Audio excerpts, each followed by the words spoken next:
Okay, this is going to be like an overview of the digestive system. So we have, we'll go through this kind of carefully. If we look at here, we have what they call the alimentary canal, and then we have the accessory organs. And the alimentary canal actually is the canal that starts with the mouth through the pharynx, the esophagus, down to the stomach, small intestine, which is 3 sections to that, and then to the large intestine. That would be what's considered the alimentary canal. Again, mouth, pharynx, esophagus, stomach, small intestine, and large intestine. Okay?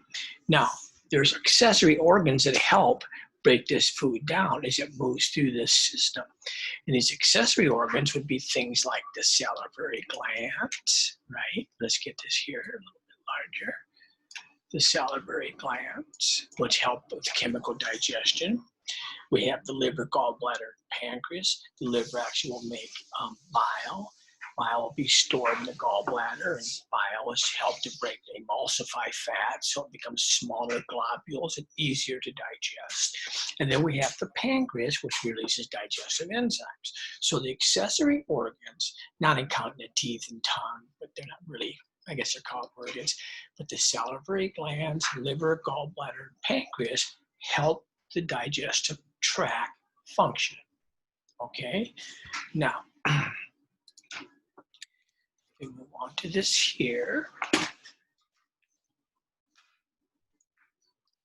Okay, now what's the purpose of the digestive tract? Obviously, is we would understand to get nutrition that the body's going to require. It's taken in a large polypeptide forms and broken down into absorbable form that the cells in the body can use.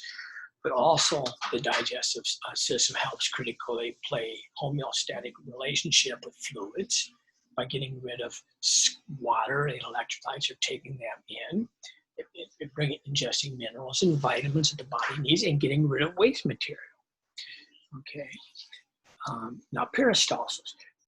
Propulsion itself is the movement of something along the canal.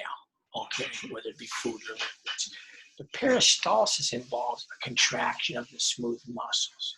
Okay, it's where the circular muscles contract to squeeze the food tighter, and then the longitudinal muscles contract to move the food along the alimentary canal. That is called peristalsis. Largely by rhythmic contractions of smooth muscle of the alimentary canal. Okay, now An alimentary canal. Okay, so we have both mechanical and chemical digestion. Okay, let's take a look at some more. Now, the nervous part of the digestive system, excuse me, involves mostly smooth muscle in the autonomic nervous system. Now, there's a long reflex, which involves the response going from the vagus nerve to in the CNS in the brain all the way out to the various organs and causes the autonomic response. This is they call the long reflex, okay? And then the short reflex involves the enteric nervous system. Now, the word enteric right here, that means within the digestive organs. So it's not going from the CNS all the way to the organ. It's within the organ itself that these neurons, or plexes, are going to respond. This is the short reflex. Okay, now the word paracrine. Now hormones obviously are something that go into the bloodstream and have an effect at a different location from the point of origin. Paracrine, para means around. So these hormones are probably going to function around the digestive organ. Okay, paracrine hormones are going to be around that digestive organ that releases them. Okay, lumen is the space, or the opening. And now let's take a look at this here. What makes up the alimentary canal's histology? Right here, we're going to have, on the outside, we have the serosa. The serosa is a membrane. It's also called visceral peritoneum. And between the visceral peritoneum, or the serosa, and the parietal peritoneum, we have a serous fluid. Now this allows these organs within our body to move around without damage. The serous fluid offers a lubrication so things can move without damage. The organs within the digestive tract are within the body cavity. So the serous membrane is the outside membrane. And between the serous membrane and the parietal membrane out in here, we have a serous fluid. But now let's work our way inward. We have the serous membrane, and then we go to what they call the muscularis externa. Now, muscularis, obviously the external muscle of the alimentary canal's histology. Now, it consists of longitudinal muscles and circular muscles. Remember, the circular muscles will help in this peristaltic contraction or squeeze the food, and then the longitudinal muscles will propel it down the alimentary canal. Okay, and also you notice in here is what they call myenteric plexus. Let's break this word down. My starts with the word for muscle. Myoblasts, myocytes. Myenteric is within the muscle. Plexus is a nerve. So these are nerves that exist within the muscle of the muscularis externa. Okay, now inside the muscularis externa is the submucosa. This is right here. Okay, now the submucosa is going to consist of a submucosa plexus, which we'll talk about later. It's again, it's a plexus. So it's a bunch of enteric nerves in the submucosa layer. We have some mucosa glands, which are going to secrete like mucus to help moisten the food in the alimentary canal. And then we have the blood vessels, okay, and lymphatic vessels. And obviously we know that this is going to absorb nutrients as it's being broken down and moving from one location to another. And actually the submucosa is made of a dense, irregular connective tissue. Inside the submucosa is the mucosa. Now the mucosa has a muscularis area, muscularis mucosa, it's a muscle. And then we have a lamina propria, and then we have the epithelium, okay? This all makes the mucosa, okay? Now, then you have the lumen, which is the opening of the canal itself. Now, usually with this epithelium, we're going to probably have a stratified squamous type epithelium, but it depends where it's located at within the canal.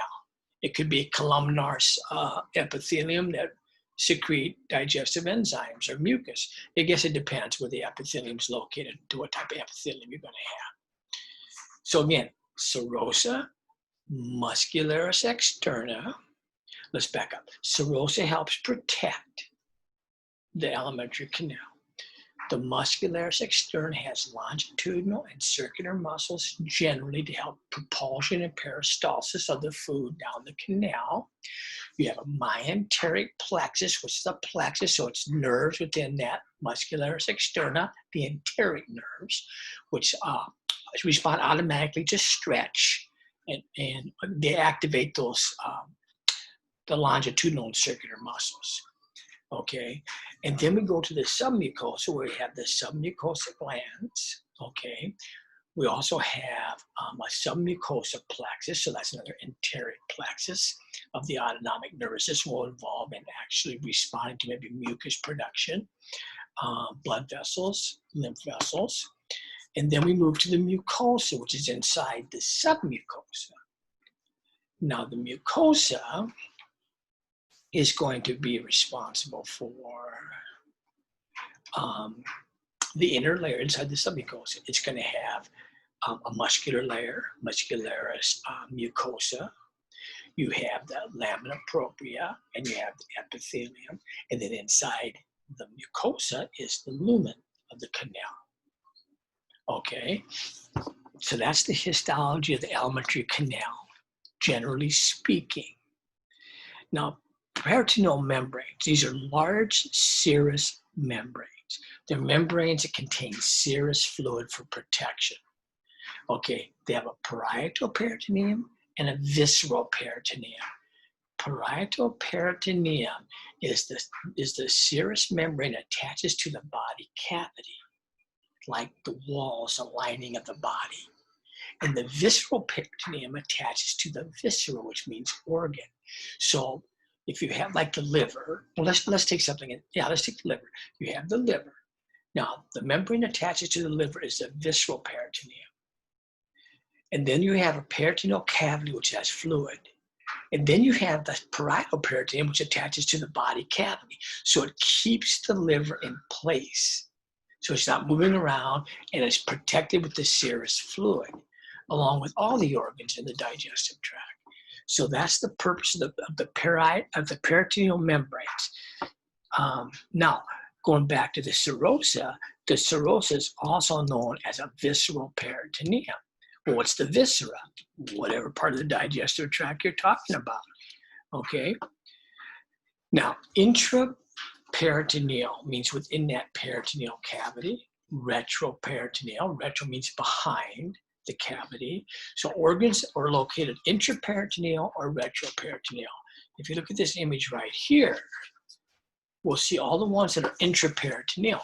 If you look at here, right here, for example, is inside this peritoneal membrane. And if you look here, you'll see, for example, on the stomach, okay, let's pull this down a little bit. If you look here, here's the liver. So this is the part that attaches, this is the peritoneal membrane that attaches to the liver. That's the visceral peritoneum, okay? This is your part of the diaphragm here. This is the parietal peritoneum. That's considered part of the body cavity. Inside is a peritoneal space which contains the serous fluid. So it allows this thing to move around without being damaged, but it also keeps the liver in place, relatively in place. So this is your intraperitoneal space. If you look here, everything that's inside this space are intraperitoneal. Everything outside this space is retroperitoneal, like the duodenum, or part of the small intestine. So intraperitoneal is inside this peritoneal space. This is the visceral peritoneum right here. And then you have the parietal peritoneum, which attaches to the body. And you have the peritoneal space, okay? Now, if somebody gets peritonitis, that's obviously inflammation of the peritoneum, right? Now, that can be caused by trauma, bacterial infection, ruptures of blood vessels. These can also cause inflammation of the peritoneal space. Okay, the peritoneum could be visceral, parietal, whatever. Now, people usually have abdominal pain with rebound tenderness. A rebound tenderness means if you push in on the abdomen and pull back real quick, it's going to have pain. It's going to be painful. I wouldn't recommend doing that because you could actually rupture something, but that's one of the early symptoms and signs. Abdominal pain, rebound tenderness. How do you treat it? Antibiotics, maybe you have to drain the fluid that's maybe leaked into the peritoneal area, and maybe surgical. But it can, if not treated, it can be dangerous, otherwise, and deadly. Otherwise, it is treatable. Okay. Now, the mesocolon is also called the large intestine or colon. Now, these mesenteries. Remember, mesenteries are visceral peritoneums that just fold over on themselves. That's mesentery. If you're doing a dissection, you got to cut the mesentery away. Okay. As you cut them, and that's how you allow to, pull the organs out. Now we'll do a dissection later on in this, and I'll put a virtual dissection up so you can see it. But the greater omentum, again, is a large mesentery that attaches from the greater curvature. I'll show you right here, the greater curvature of the stomach. This is visceral peritoneum that just keeps folding over on itself all over the small and large intestines. This is the greater omentum. It is a large mesentery which is just folded over visceral peritoneum. And the lesser omentum is the one that goes from the lesser curvature up to the liver, and it holds this in place. And this kind of keeps all of these digestive organs in place. Okay, again, this is visceral peritoneum that's folded over on itself. It's large. They call it the greater omentum. And this is the same thing. It's a mesentery of a folded over visceral peritoneum that kind of goes from the lesser curvature of the stomach up to the liver. Again, just connective tissue that holds things in place. Splanchnic circulation is just circulation, basically, that deals with the digestive tract. And anything that's a plexus is going to be a cluster of neurons. Fill that in there. Now, you can read some of this other stuff. Let's take a look at this here. When we go to the saliva, salivary glands, right here, we have the parotid gland. These are all going to be involved in producing saliva. So we have the parotid gland, which is back in here. Like if you had the mumps, your parotid gland swell, okay? There's a parotid duct that drains into here. And then there's the sublingual, that means lingual under his tongue, under the tongue. And submandibular is under the mandible. You notice they have ducts that drain into this area here, and they contain different fluids. So we have the parotid gland, the sublingual gland under the tongue, and submandibular under the mandible. These are all going to secrete saliva, okay? The beginning of chemical digestion. Now, we have different kinds in these glands, the salivary glands, the parotid, the submandibular, and the sublingual. What we have is acinar cells. In these glands, acinar cells look kind of like a tube with a little round balloon at the bottom, and it's located with cells. The acinar part is the round part, okay?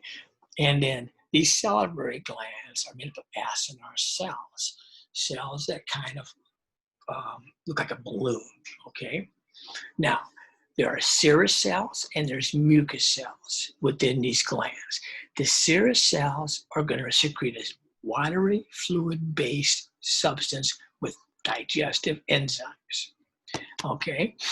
And they also release some other things too, which we'll talk about in a second. The mucus glands are mainly going to secrete mucus, which is going to try to moisten that region of digestion. So we have serous cells, which are going to a watery-based substances, have enzymes and other substances, which we'll talk about in a second. Serous cells, mucus cells. Now, the parotid gland basically is a serous acinar cells. They're going to secrete a serous fluid, mainly water and enzymes. The submandibular gland, which remember is under the mandible, is going to secrete mostly serous fluids, okay? Now the parotid is only serous. The submandibular is a combination of mostly serous with some mucus.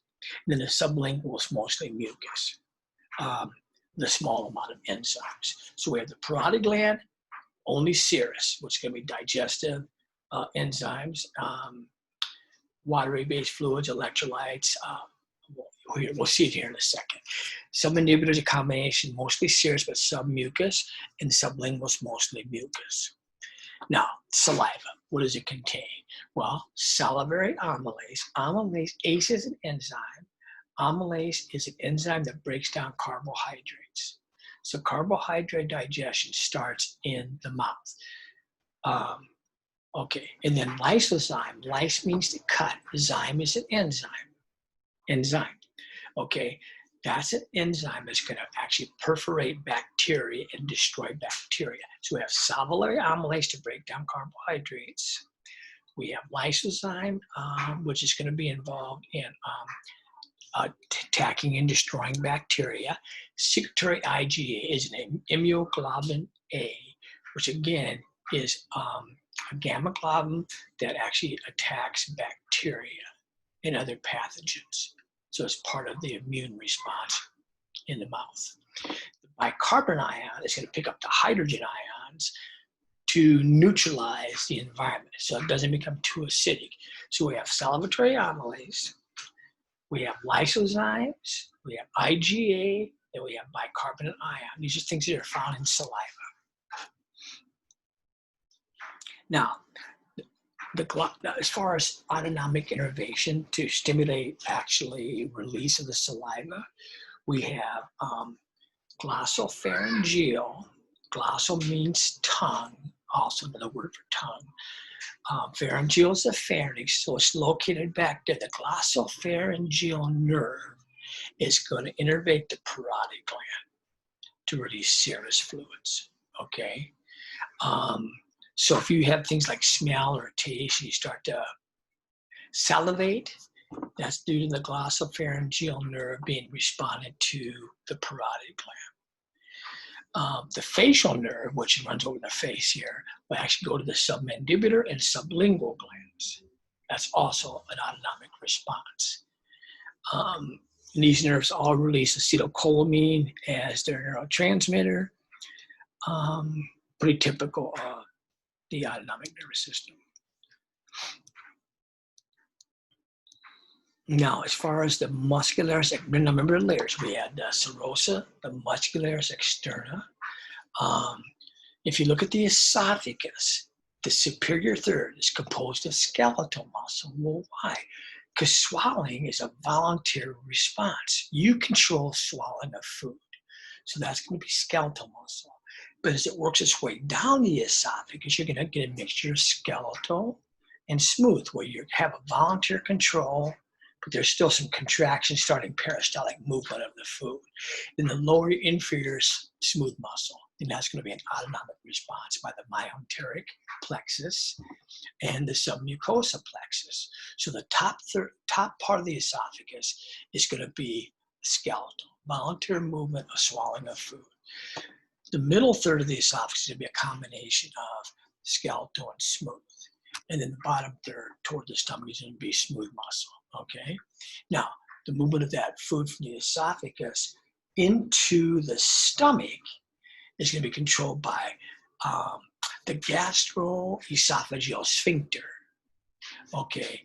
And that's going to open or close, allowing food to go from the esophagus into the fundus of the stomach, okay? And it also prevents food from going back up from the stomach into the esophagus, which would not be good because the stomach is very acidic, okay? Now,